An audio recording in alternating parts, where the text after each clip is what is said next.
ਐਨੀ ਰਾ ਚੁੱਕ ਥੋੜਾ ਨੀਵਾ ਹੋ ਗਿਆ ਮਰ ਜਾਏਗਾ ਹੁੱਕਾ ਪੀ ਪੀ ਕੇ। ਲੈ ਕੋਈ ਸਾਪੇ ਜਿਹਨੂੰ ਮੈਂ ਚੁੱਕ ਲਵਾਂ। ਉਹ ਮੇਰੇ 8 ਮਿੰਟ ਤੋਂ ਚੁੱਕ ਲਾ। ਲੈ ਹਰ ਕੰਮ ਤੂੰ ਮੇਰੇ ਕੋਲੋਂ ਜ਼ਰੂਰ ਕਰਵਾਉਣਾ ਹੁੰਦਾ ਹੈ। ਉਹ ਮੈਂ ਵੀ ਤਾਂ ਕੁਛ ਨਾ ਕੁਛ ਚੁੱਕਦਾ ਹੀ ਆ ਤੂੰ। ਨਾ ਖਰਾਬਾ ਪਿੰਡ ਚ ਲਿਆ ਕੇ ਮੈਨੂੰ ਰੋਲ ਛੱਡਿਆ ਏ।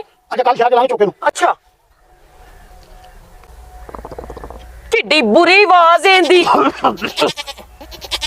ਸੂਟਾਂ ਤੇ ਚੰਗਾ ਨਾ ਆਵਾਜ਼ ਨੂੰ ਪਈ ਇਹ ਗੁੜ ਗੁੜ ਕੀ ਹੁੰਦਾ ਏ?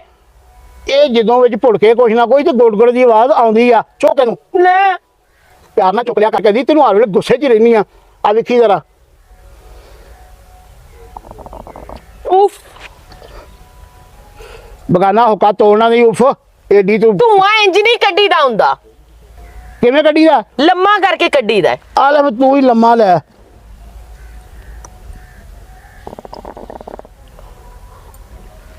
ਮੈਂ ਕਿਹੜੇ ਪਾਸੇ ਜਾਵਾਂ ਤੂੰ ਹੁੱਕਾ ਵੀ ਪੀ ਲੈਂਦੀ ਆ ਦੱਸੋ।